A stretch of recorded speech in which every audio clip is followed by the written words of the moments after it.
Welcome to healthy episode 10। আজকের recipe vegetable চিলা। এটা বানানোর জন্য লঙ্কার কুচি, পেঁয়াজ কুচি, গাজর কুচি, ক্যাপসিকাম কুচি, বাঁধাকপির কুচি আর টমেটো কুচি নিয়েছি।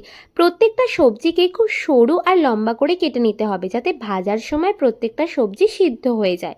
তারপর এর মধ্যে দিয়ে দেব রসুন কুচি, পরিমাণ মতো হলুদ গুঁড়ো, নুন আর কিছু গুঁড়ো মশলা, ধনে গুঁড়ো, জিরে গুঁড়ো আর লঙ্কার গুঁড়ো। এটা একটু জল দিয়ে গুলিয়ে নিয়ে তারপর এটা দিয়ে দেব।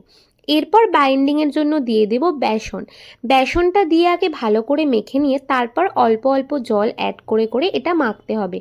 খুব জল একেবারে অ্যাড করে দিলে কিন্তু এটা বাইন্ডিং হবে না। ঠিক এই রকমভাবে মেখে নিয়ে 30 মিনিট রেখে দেব।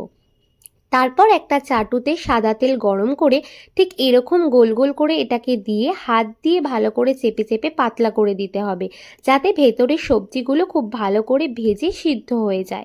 তারপর দু পিঠটা লো ফ্লেমে লাল লাল করে ভেজে নিলেই রেডি ভেজিটেবিল চিলা। এটা কিন্তু লাঞ্চ আর ব্রেকফাস্টের জন্য একটা বেস্ট আইডিয়া, অনেকক্ষণ পেটটা ভরা থাকে। এই ভিডিওটা যদি ভালো লেগে থাকে তাহলে লাইক, কমেন্ট, শেয়ার করো আর চ্যানেলটা সাবস্ক্রাইব করে দিও। আর ট্রাই করে কিন্তু জানাতে ভুলো না যে তোমাদের রেসিপিটা কেমন লাগলো।